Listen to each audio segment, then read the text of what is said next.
സാധാരണയായി നമ്മൾ മയക്കുമരുന്ന് ലഹരിയെക്കുറിച്ചാണ് യുവജനങ്ങളെക്കുറിച്ചുള്ള ചർച്ചകളിൽ കൂടുതലും ആശങ്കപ്പെടാറുള്ളത്. എന്നാൽ ഇപ്പോൾ മാനസികാരോഗ്യ വിദഗ്ധർ ഒരു പുതിയ ലഹരിയെക്കുറിച്ച് മുന്നറിയിപ്പ് നൽകുന്നുണ്ട്. അത് ഇന്ത്യൻ പ്രീമിയർ ലീഗിനോടനുബന്ധിച്ചുകൊണ്ട് യുവതലമുറയെ പിടികൂടുന്ന ചൂതാട്ട ആസക്തിയാണ്. ക്രിക്കറ്റ് ആവേശത്തിനപ്പുറം നമ്മുടെ യുവാക്കൾ ഒരു വലിയ സാമ്പത്തിക മാനസിക കെണിയിലേക്ക് വീഴുകയാണ്. ഗൂഗിൾ സെർച്ച് ട്രെൻഡുകൾ നൽകുന്ന വിവരങ്ങൾ യഥാർത്ഥത്തിൽ ഞെട്ടിക്കുന്നതാണ്. ഓരോ IPL സീസണിലും ഏറ്റവും കൂടുതൽ തിരിയപ്പെടുന്നത് IPL അഡിക്ഷൻ, ഓൺലൈൻ ബെറ്റിംഗ് എന്നീ വാക്കുകളാണ്. ചൂതാട്ടത്തിൽ ആസക്തി ഉണ്ടാകാൻ കാരണം ചൂതാട്ടത്തിന്റെ ആസക്തി എന്നിങ്ങനെ ഒഴിവാക്കാം. ചൂതാട്ടം ആസക്തി ഉണ്ടാകുന്നതാണോ, ചൂതാട്ടം ആസക്തിയുടെ ചികിത്സ എന്നിങ്ങനെയുള്ള ചോദ്യങ്ങൾ ഗൂഗിളിൽ വർദ്ധിക്കുന്നത് ഈ വിപത്തിന്റെ വ്യാപ്തി വ്യക്തമാക്കുന്നുണ്ട്. ശരിക്കും ഒരു പന്തയം വെക്കുന്നത് അത്ര എളുപ്പമല്ല.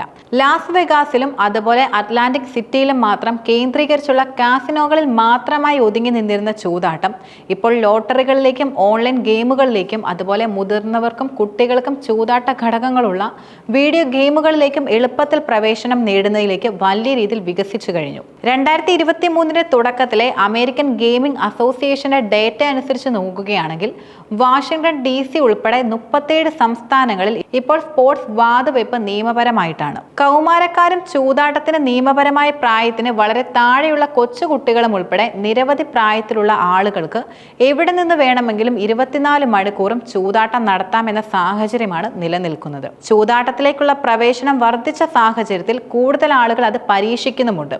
കൂടാതെ കൂടുതൽ പേർക്ക് ചൂതാട്ട പ്രശ്നങ്ങൾ ഉണ്ടാകുമെന്നും മനഃശാസ്ത്രജ്ഞരും മറ്റ് വിദഗ്ധരും അഭിപ്രായപ്പെടുകയും ചെയ്യുന്നുണ്ട്. മറ്റൊരു ശ്രദ്ധേയമായ കാര്യം എന്നത് ചൂതാട്ട ആസക്തിക്ക് ഇരയാകുന്നവരിൽ യുവാക്കൾ, പ്രത്യേകിച്ച് ആൺകുട്ടികളും പുരുഷന്മാരും ഉൾപ്പെടുന്നുവെന്ന് സൂചിപ്പിക്കുന്ന തെളിവുകളും ഇപ്പോൾ നിലനിൽക്കുന്നുണ്ട്.